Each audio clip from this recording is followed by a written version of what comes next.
Bago tayo mag-secret file, ay ilike mo muna ang video na to at mag-subscribe na sa aming YouTube channel. Don't forget to click the notification bell para hindi ka nahuhuli sa latest episode ng DJ Rocky's Secret Files. And now, it's time for DJ Rocky's Secret Files.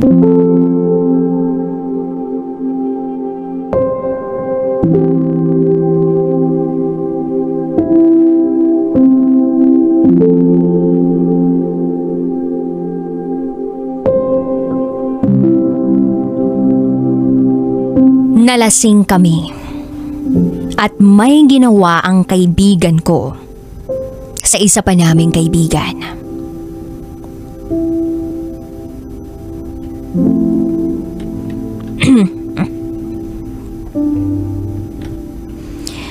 Hi DJ Rocky. Isa ako sa mga tagapakinig ng programa mong Secret Files. Na kahit nasa ibang bansa ako, sa gitnang bahagi ng Jeddah, Saudi Arabia, in particular, ay hindi ako nagme-miss out ng iyong programa. At hindi ko akalain na matatagpuan ko ang sarili ko, nasusulat din sa iyo. Hindi ko alam kung saan magsisimula. Ilang taon nang nangyari ito pero hanggang ngayon, hindi ko pa rin malimut-limutan. Itago mo ako sa pangalang John. At ito ang aking secret file.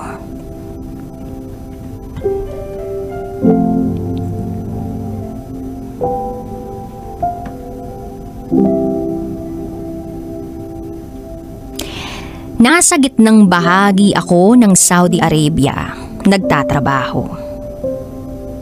Marami kaming Pinoy sa pinagtatrabahuhan naming restaurant. Isa lang ang villa na tinutuluyan namin.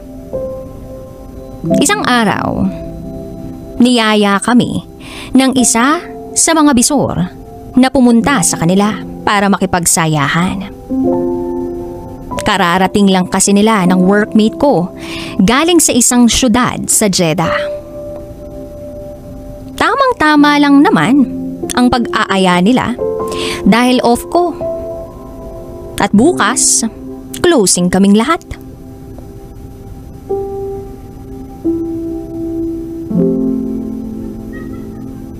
Nasa kwarto lang ako nang biglang sinabi sa akin ng katrabaho kong si Ethan na sumama raw ako sa kanya. Kasama rin daw doon ang ilan pa naming mga katrabaho.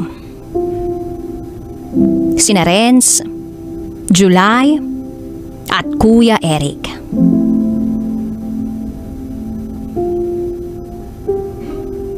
Sabi ko sasama naman ako.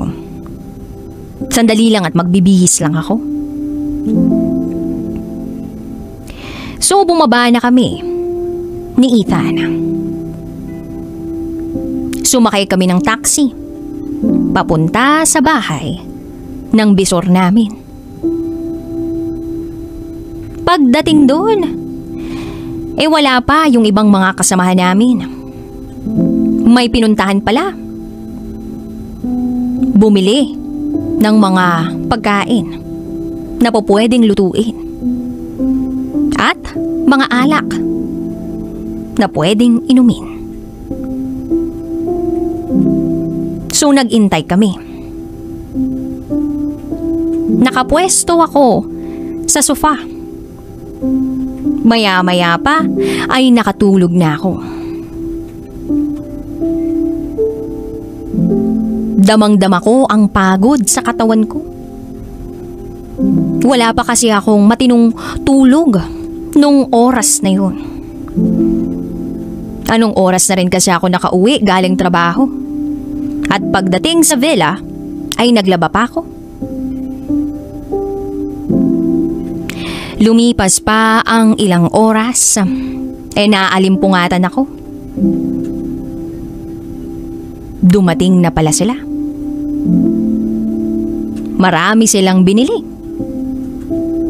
na po pwedeng lutuin at mga alak na pwedeng inumin. Sa mga hindi nakakaalam, bawal na bawal ang alak sa Saudi. Kaya patagulang na binibili namin sa mga kakilala namin ang mga alak.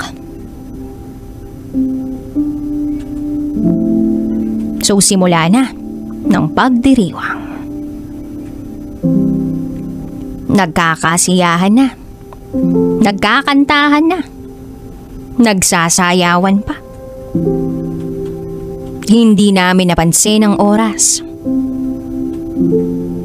Mag-alas 12 na ng hating gabi. Isa-isa kaming humanap ng matutulugan sa sala nila Sir Vince.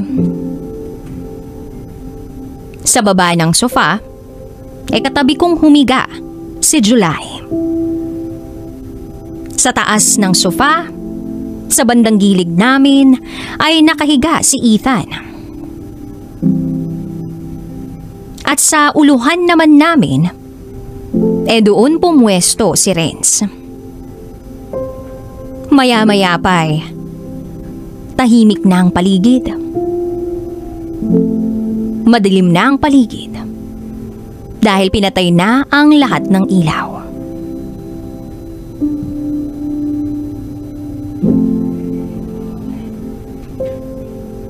Then maya-mayang unti, meron akong nararamdamang gumagalaw.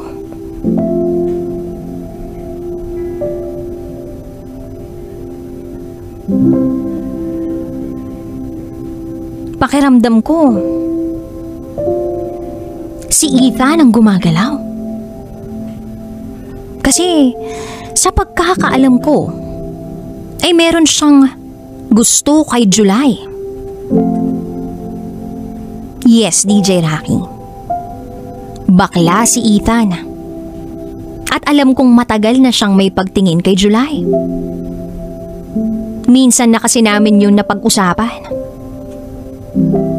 Pero nagulat ako nang pagdilat ng dalawang mga mata ko ay hindi si Ethan ang gumagalaw, kundi si Renz.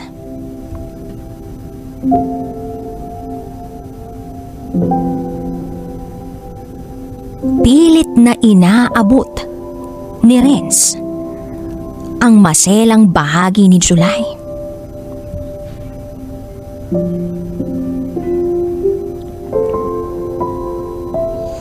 Pero gumalaw si July at napansin kong pasimpleng bumalik sa higaan si Renz.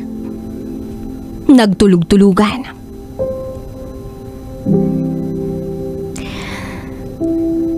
Nang madama ni Renz na nakatulog na uli si July, ay bumalik si Renz sa may paanan namin. At doon na niya pilit na hinawakan ang maselang bahagi ni July.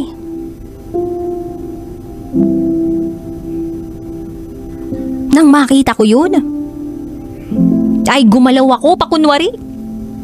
Binaluktot ko ang paa ko para matabunan si July. Pero hindi nagpatinag si Renz. Hinila ni Renz ang paa ko ng patuwid. Maya-maya pa ay narinig ko na binubuksan na niya ang zipper at belt ni July. Hindi pa siya nakontento. Pinailawan niya ito. Binaba niya ang brief nito. At sinubukan niya na isubo kung ano man yung bagay na yun.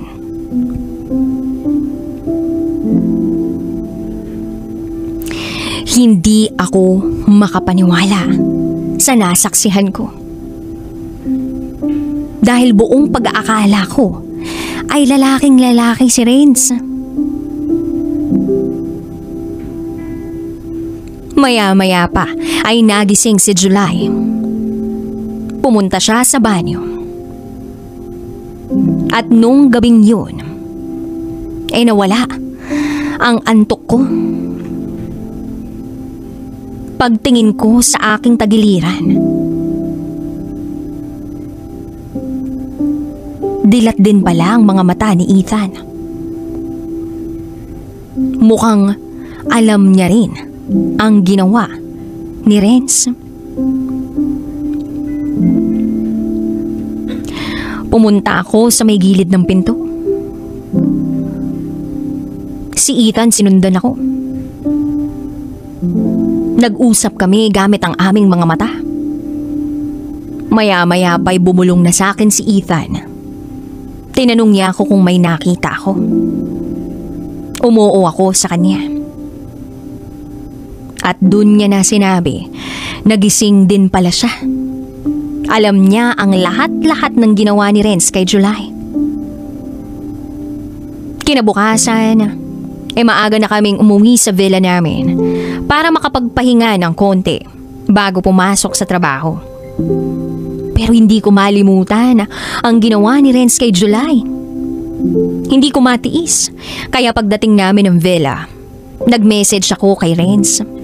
Tinanong ko siya kung bisexual ba siya o bading ba siya, pero itinanggi niya. Sinabi ko sa kanya na nakita namin ni Ethan ang lahat ng ginawa niya nung gabing yun. Ang kasunod pa ng sinabi ko ay, bakit mo ginawa kay July yun? Ang sagot niya, nasa sa akin na raw yun kung ipagkakalat ko ang ginawa niya noong mga oras na iyon.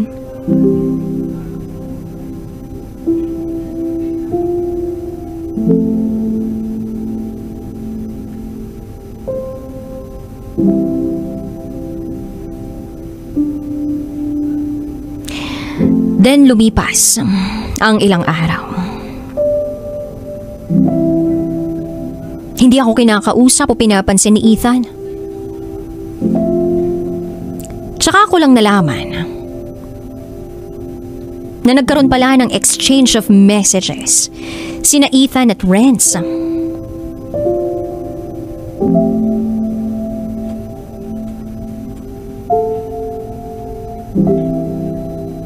Then lumipas pa ang mga araw, ang kumalat na balita ay ako raw ang gumalaw kay July. Ako raw ang may ginawa kay July.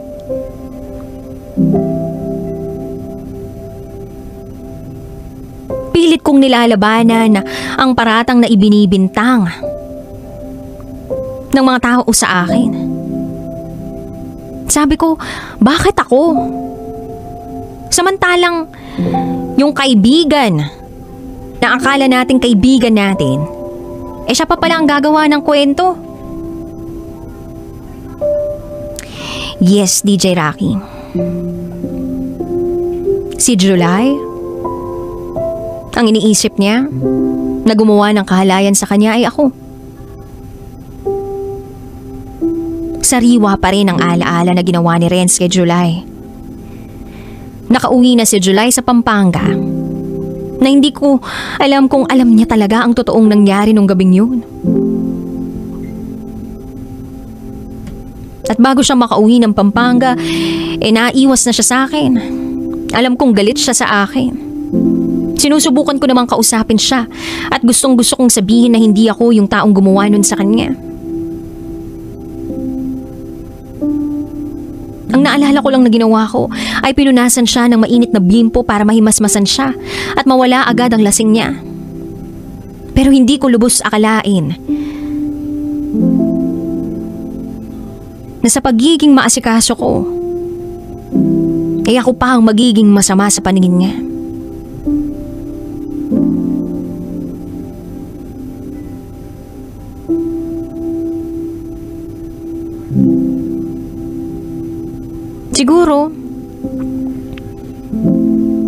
Siguro lang, kaya ako ang sinisisi.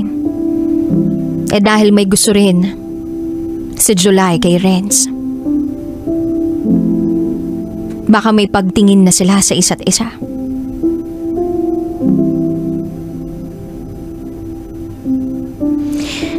Hanggang ngayon, nandito pa rin ako sa Saudi nagtatrabaho. Kasama pa rin sina Ethan at Renz. Kaya ako ibinahagi ang kwento kong ito para sana malinis ang pangalan ko sa ginawa ng aking kaibigan na si Renz.